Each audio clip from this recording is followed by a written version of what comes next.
오늘 우리에게 주시는 하나님 말씀 봉독합니다. 신약성경 골로새서 3장 15절에서 17절, 신약성경 327쪽입니다.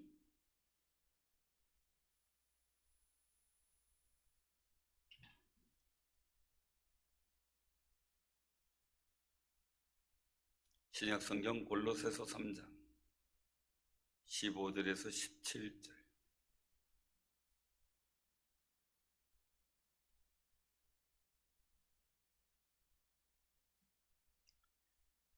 자, 봉독하겠습니다. 그리스도의 평강이 너희 마음을 주장하게 하라.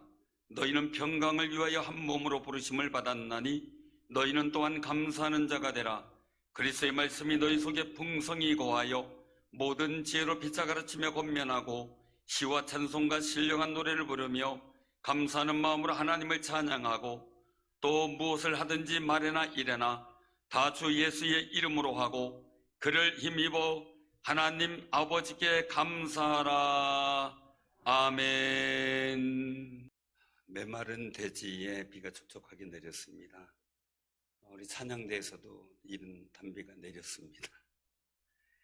여러 사랑하는 성도님들 삶의 자리에 마음에 하나님의 성령을 통한 은총의 단비가 임하시기를 바랍니다.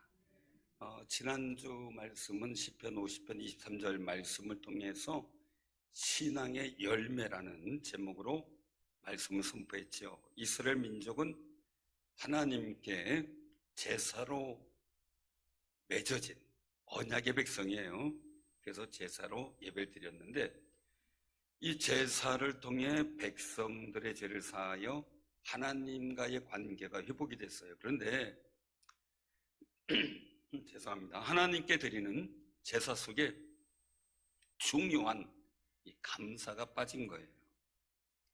그래서 하나님 말씀하죠. 감사로 제사를 드리는 자가 나를 영화롭게 하나니 그의 행위를 옳게 하는 자에게 내가 하나님의 구원을 보이리라 라고 말이죠. 예수 믿는 사람들은 감사를 잘하는 신앙인이 되어서 자신 스스로를 연단시켜 나갈 줄 아는 신앙의 영성이 있어야 돼요. 연단의 깊은 의미는 몸과 마음을 굳세게 하고 어떤 일을 반복하게 해서 익숙하게 되는 걸 의미해요.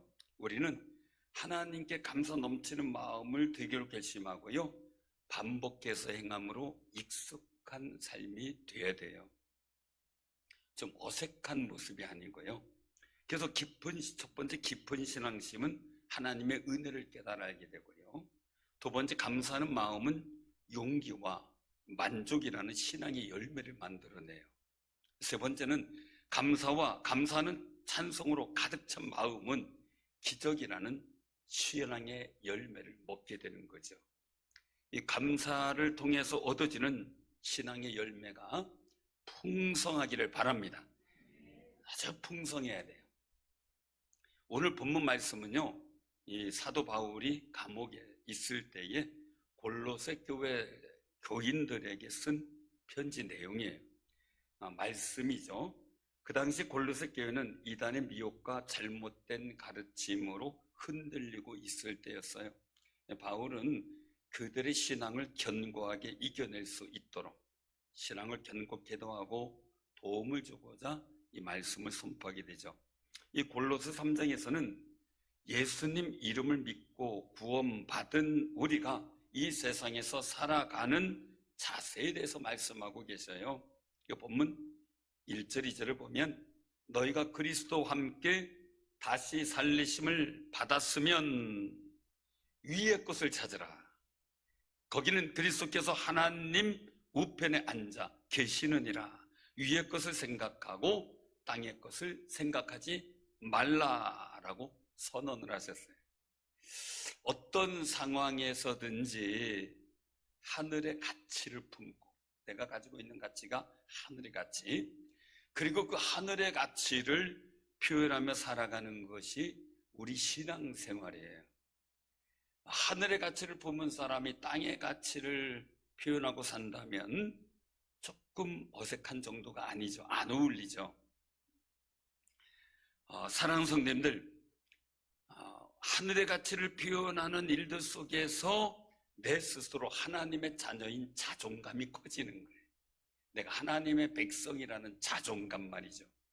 우리가 하나님의 자녀로서 자존감을 갖고 살아가야 할 이유는 4절에 말씀하세요. 우리의 생명이신 그리스도께서 나타나신 그때에 너희도 그와 함께 영광 중에 나타나리라 하는 말씀이에요. 예수님께서 재림하실 때 들림을 받는 영광의 그 자리에 우리가 온전히 서기 위함이라는 거예요. 사랑하는 성도들, 그날을 바라보며 우리가 하나님의 백성, 하나님의 자녀로서의 자존감을 굳건히 지켜나가는 하늘의 가치를 둔 백성들 되시길 바랍니다. 교회는 하나님께서 택하시고 부르셔서 예수님의 보혈로 거룩해진 사람들의 모임이에요. 그래서 본문 12절에 그러므로 너희는 하나님이 택하사 거룩하고 사랑받는 자처럼 그렇게 말씀하세요. 이미 우리 모습이 하나님이 택하셨어요. 하나님의 사랑받는 자, 그 사람이 됐어요. 그러니까 어떻게 해요? 그런 사람으로서 살아가는 거죠. 우리가 볼 때 믿는 사람들을 성도라 그래요. 성도. 이 성도는 예수 그리스도로 말미암아 구원받고 하나님의 백성이요 하나님의 자녀가 된 거룩한 사람들이에요. 바로 모든 믿는 사람들을 말하죠. 그런데 이 성도가 교회를 이루고 모였을 때 부르는 말이 교인이에요. 우리가 한 교회로 부름받아 충주상일 교회 교인이 된 거죠. 성도가 모여 교회를 이루었으니 당연히 긍휼과 자비와 겸손과 온유와 오래 참음을 옷 입어라 라고 12절에 말씀하세요. 근데요, 신앙생활 하다 보면 누구에게든지 불만이라는 게 생기잖아요. 그때 어떻게 하느냐? 오늘 말씀을 하고 있죠. 서로 용납해줘라. 서로 용서해. 피차 용서해라. 서로 용서해주라는 거예요. 일방적인 게 아니고 서로 용서하라. 자, 그러면 이렇게 할 이유는 뭐냐라는 거예요. 주께서 너희를 용서하신 것 같이 그리해라 라고 말씀하세요. 주님이 나를 용서하신 것을 인정하고 믿으면 우리도 그렇게 용서하며 살아가는 게 하늘의 가치를 품고 있는 사람의 모습이라는 거죠. 용서받은 사람은 용서하며 사는 것이 예수님 십자가의 은혜를 기억하며 그 은혜를 갚으며 살아가는 사람이에요. 교인으로 신앙생활 하면서 많은 갈등을 겪을 수도 있어요. 왜? 사회생활 하면서도 갈등 겪고요. 가정생활 속에서도 갈등이라는 건 늘 있어요. 왜냐하면 옛 본성이 그대로 남아있는 경우도 있어요. 자신도 모르게 실수할 때도 있고요. 또 오해가 생길 수 있어요. 전혀 생각지도 않던 오해가 생기죠. 그럴 때는 꼭 이 마귀가 접근해서 섭섭한 마음도 주고 속상하는 마음도 주고 계속 교인인 우리를 시험을 해요. 예수님도 시험 받으셨잖아요. 그렇지만 멋지게 이겼죠. 우리는 마귀는 나를 시험하려고 하지만 계속 우리가 스스로 교인인 것 부정하고 성도라는 것 부정하고 신앙생활하는 게 힘들다고 느껴지고 막 하는 낙심된 생각이 들 때 신앙생활도 무의하게 되는 시험이 들어요. 그러나 우리는 기억해야 돼요. 우린 하나님 나라의 성도예요. 그럴 때는 하나님 보좌 우편에 계신 예수님을 바라보라는 거예요. 그래서 위의 것을 생각하고 위의 것을 찾으라 라고 말씀하는 거예요. 나를 위해 침뱉음을 받으시고 그리고 가시 면류관을 쓰시고 멸시와 천대를 받으신 예수님, 또 그렇게 믿었던 제자들까지 다 예수님 부인하며 뿔뿔이 도망가는 배반감의 처절함을 경험하신 예수님이신, 그런 예수님을 떠올리면서 위의 것을 바라보면 하나님의 사랑이 느껴지고 생각나고 마음이 뭉클해집니다. 이런 하나님의 사랑을 가지고 교인으로 신앙생활을 하면서 생겨나는 모든 어려움을 극복하라고 말씀하고 있는 거죠. 그래서 14절에 보면 이 모든 것 위에 사랑을 더하라. 이는 온전하게 매는 띠니라 라고 말씀하세요. 띠, 혁띠 수준이 아니에요. 한 그룹을 단단하게 지켜주는 띠예요. 안전벨트 같은 거죠. 하나님의 사랑을 기억하는 마음이 우리를 교인으로 또 강력하게 묶어주는 띠가 형성돼야 된다고 말씀하고 계시는 겁니다. 그 사랑의 띠로 하나 된 사랑하는 성도님들 삶 속에 하나님의 사랑이 풍성히 임하는 역사가 있기를 바랍니다.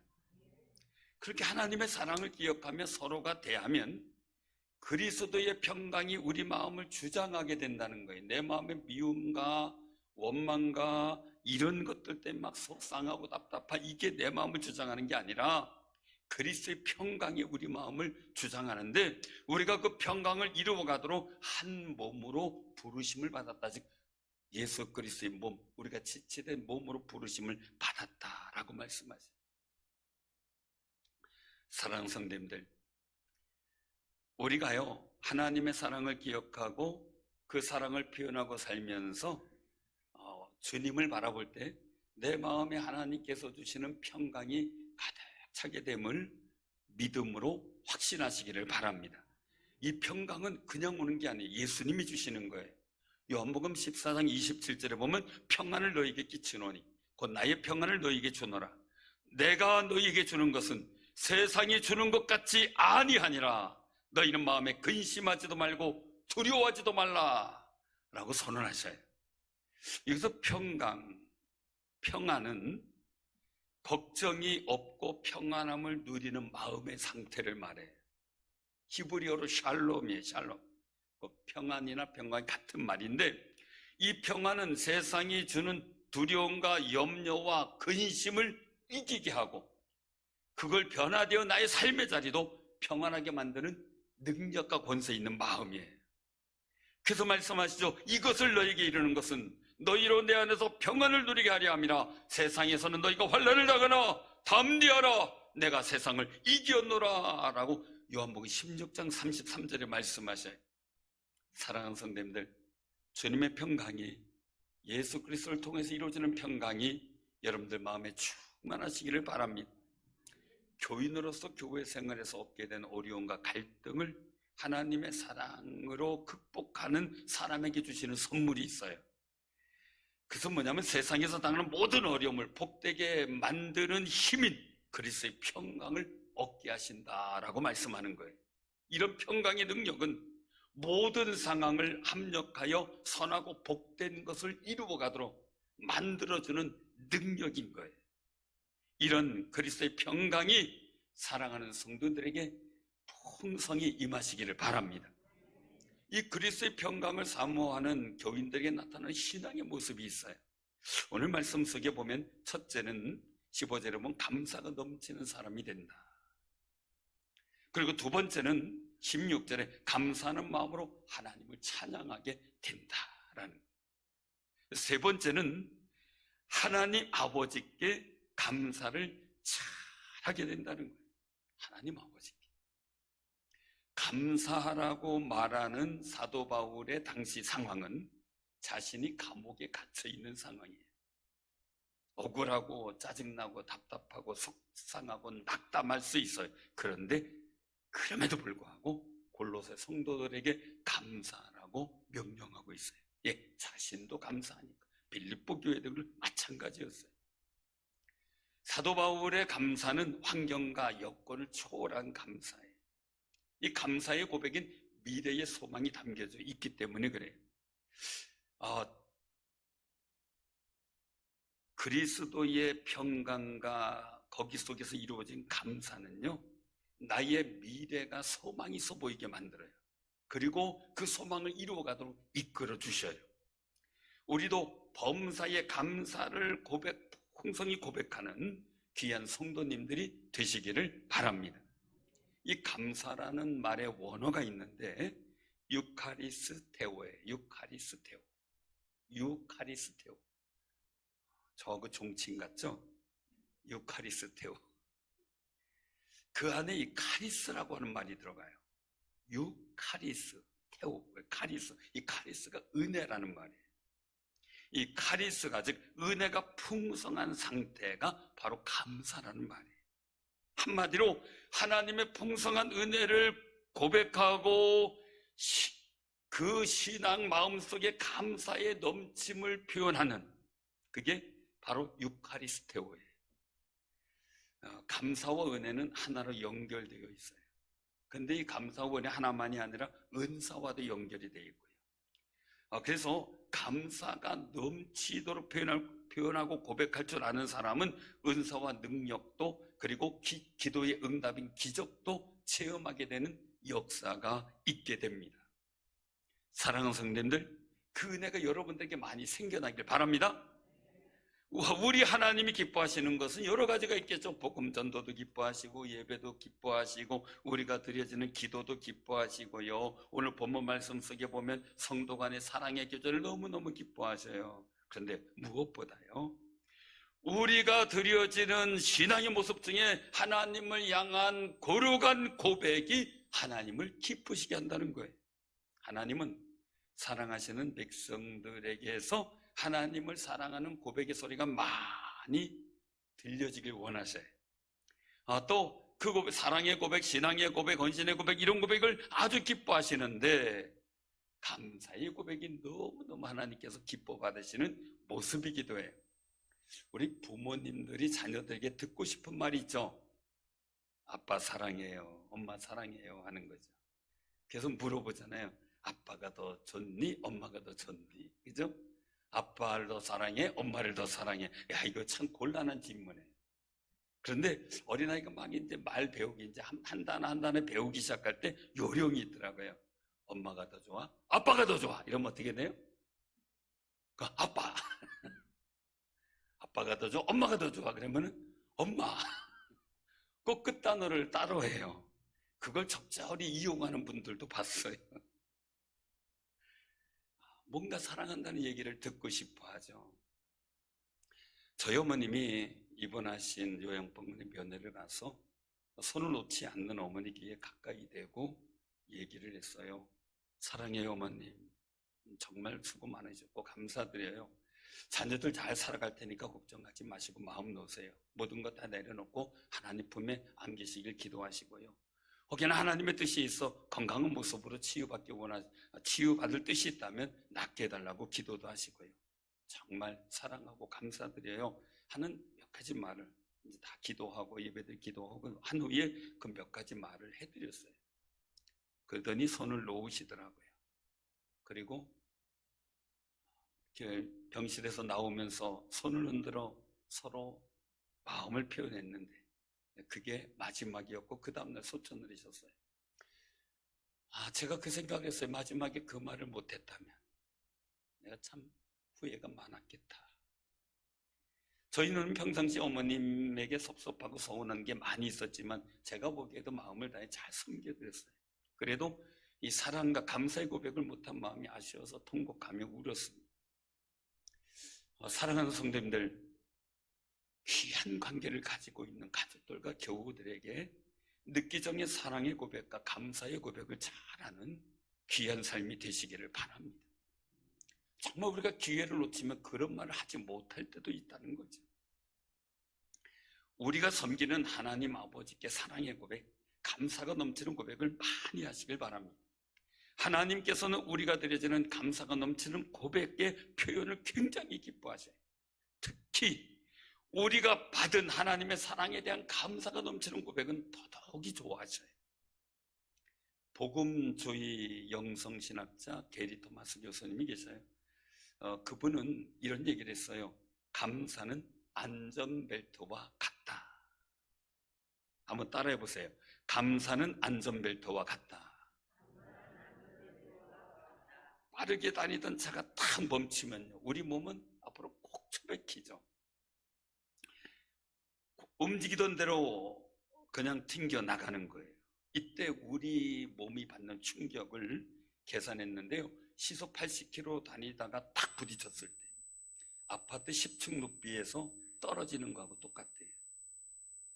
만약에 시속 100km 달렸을 때는 아파트 33층 높이에서 바닥으로 떨어지는 거하고 같다는 거예요. 근데 안전띠를 매지 않으면 사고 났을 때 사망률이 9배나 높대요. 안전벨트 한 것보다 9배나 높대요. 몇 년 전에 제 고종사촌 형님이 사망하는 사고를 당했어요. 너무 가슴이 아픈데 너무 좋아했던 형님이었는데, 기업도시에서 중앙탄변 쪽으로는 큰 도로, 4차선 도로에 한쪽이 도로공사가 잘못해서 움푹 이렇게 들어갔어요. 뒤에 자재를 싣고 꼴 지나가는데 차가 확 노른 거죠. 뛴 거죠. 게다가 이 차 더우니까 앞문을 열어놓고 운전을 했는데 그냥 몸이 튕겨나가서 차 바깥으로 떠져서 그 자리에서 사망하게 됐어요. 너무 속상해요. 많은 생각을 했어요. 도로 포장이 제대로 됐다면 이런 사고 없었을 텐데 하는 속상함. 그 다음에 이제 그것이 또 방비가 되고 보완이 됐지만 말입니다. 아쉽죠. 근데 도로 문제가 있었을지라도 안전벨트를 하고 있었으면 괜찮았을 거는 아쉬움이에요. 몸이 튕겨나가지는 않았을 테니까 말이지. 안전띠를 매면 몸이 고정되기 때문에 사고가 났을 때 밖으로 튕겨나가지 않고 몸이 받을 충격도 줄어든다는 거예요. 그래서 우리가 안전띠를 매는 습관이 굉장히 중요하다고 말씀하죠. 언제 사고가 날지 모르기 때문에 말이죠. 그래서 이 안전벨트는 말 그대로 내 몸과 생명을 안전하게 지켜주는 역할을 한다는 거예요. 우리 주변에 보면 감사하지 않고요, 제멋대로 살아도요, 여유 있게 즐겁게 살아가는 모습들을 보게 돼요.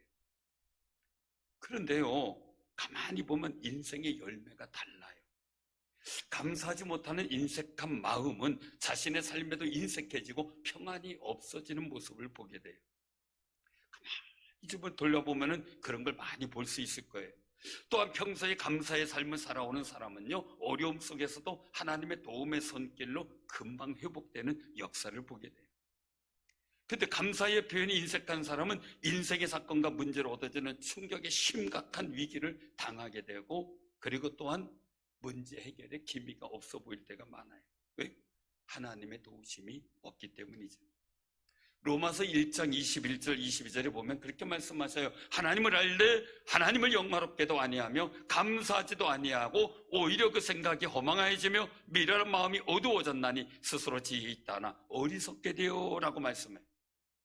그리고 나서 하나님께서 이어서 말씀하셔요. 그러므로 하나님께서 그들의 마음의 정욕대로 더러움에 내버려 두사라고 말씀하셔요.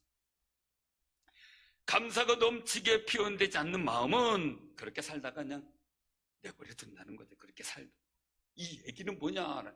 안전벨트가 없는 인생이 된다는 거예요. 사랑하는 성도님들, 우리나라에 참 안타까운 일들인데 우리가 많이 기도해 주시면 좋겠어요. 왜냐하면 이 잘못된 사상을 퍼뜨려서 감사하는 마음을 잃어버리게 하고 오히려 원망과 증오를 심어주는 사람들과 단체들이 있어요. 잘못된 교육도 있겠고요.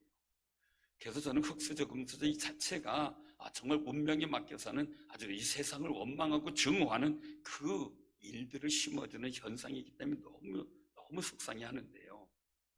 우리는 이런 잘못된 가치관과 세상 속에서의 있는 이 어떤 인식을 통해서 우리 자녀들이 영향받지 않도록 이 감사의 이 표현을 넘치게 할 수 있는 자녀들이 되도록 잘 지켜내는 귀한 삶이 되시기를 바랍니다.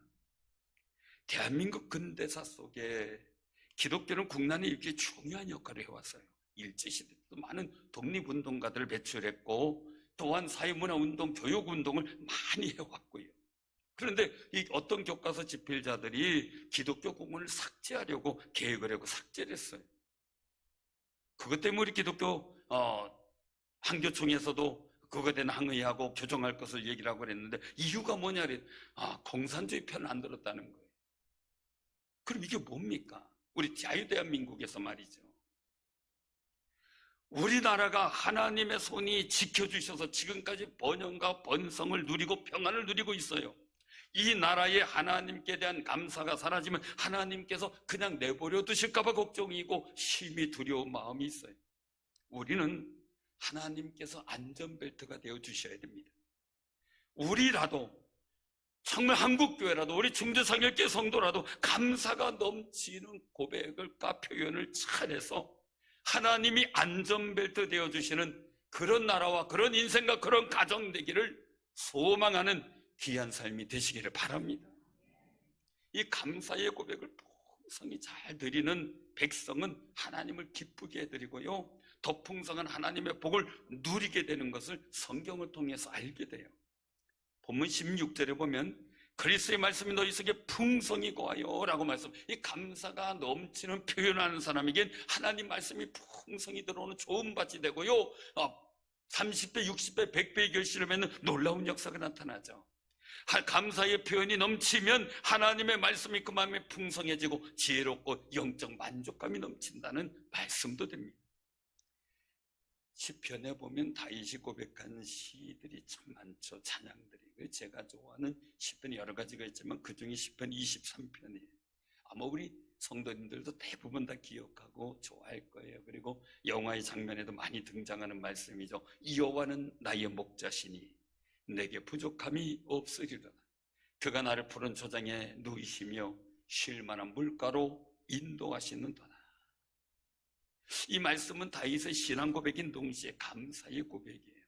다윗은 평안할 때도, 인생이 순탄할 때도, 매우 힘들고 어려울 때도 자신의 신앙을 감사로 하나님 앞에 표현하며 찬양했어요. 그게 시편이에요. 그리고 그런 고백하죠. 내가 사망의 음침한 골짜기로 다닐지라도 해를 두려워하지 않을 것은 주께서 나와 함께 하심이라. 주의 지팡이와 막대기가 나를 안위하시나이다.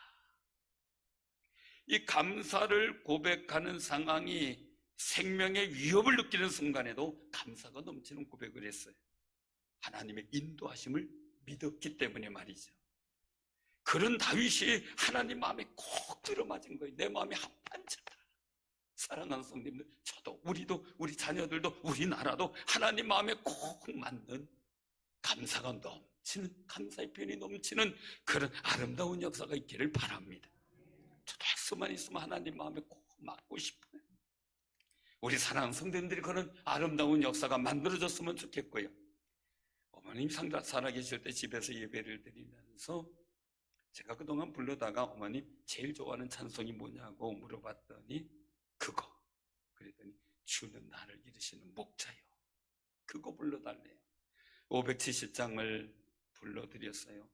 주는 나를 기르시는 목자요, 나는 주님의 귀한 어린 양, 푸른 풀밤 맑은 시내 물가로 나를 늘 인도하여 주신다. 그러는데 눈이 지울이 붉혀지셔요. 마음은 기뻐하셨어요. 아마도 힘들고 어려웠던 시기를 이 찬송을 부르면서 다윗처럼 이겨내려고 몸부림치지 않으셨나 하는 생각이 듭니다. 사랑하는 성도님들, 골로새 1장 12절에 말씀하세요.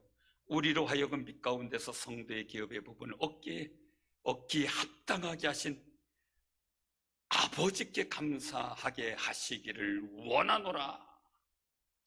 그리고 오늘 17절에 말씀하세요. 또 무엇을 하든지 말이나 일어나 다 주 예수의 이름으로 하고 그를 힘입어 하나님 아버지께 감사하라. 우리 한번 같이 봉독을 합니다.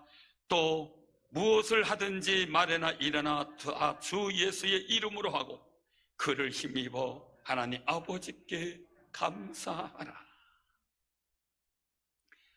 사랑하는 성도님들, 이런 감사에 넘치는 고백이 여러분들의 삶의 자리에 하나님의 안전벨트가 굳게 채워지는 아름다운 역사로 이어갈 줄로 믿으시길 바랍니다. 그리고 골로새 4장 2절에 말씀하세요. 기도를 계속하고 기도에 감사함으로 깨어 있으라. 기도가 감사가 넘치는 표현이 없으면 기도가 잠자는 거라는 거예요. 기도에 감사의 표현이 넘치면 깨어있는 기도라는 거예요. 깨어있는 기도는 기적을 부르는 응답의 역사가 있게 될 줄로 확신하길 바랍니다. 우리는 하늘의 가치를 품고 하늘의 가치를 표현하며 살아가는 하나님의 자녀인 자존감이 있는 사람들, 하나님의 백성들이에요. 그 자부심을 갖고 우리는 살아가야 되겠죠. 올해는 우리 추수감사절 날을 기념해서 우리 지역 주민들과 함께 감사를 나누기 위해서 즐거운 금능 지역사회 보장협의체에 구제 성금을 전달하기로 해서 우리 당에서 결정하고 한 번에 끝나는 게 아니라 매년 이제 하게 될 텐데요. 함께 나누기 위함이에요. 감사를 나누고, 그리고 또한 지역사회의 주변 상가를 위해서 기도하며 같이 하나님의 거룩한 은총이 있어지길 원하는 거죠. 사랑하는 성도님들, 감사가 넘치는 표현과 고백은 세상에서 당하는 모든 어려움을 복되게 만들어가는 힘이 되는 그리스도의 평강을 얻게 됩니다. 우리가 섬기는 하나님 아버지께 사랑의 고백, 감사가 넘치는 고백을 많이 하셔서 안전벨트를 단단히 채우는 귀한 삶이 되시기를 바랍니다. 사랑하는 성도님들, 여러분들의 기도가 감사롭게 있을 때 기적을 부르는 소리가 될 겁니다. 이런 감사가 넘치는 아름다운 고백의 일들이 여러분들 삶에 충만하기를 주님의 이름으로 축원합니다.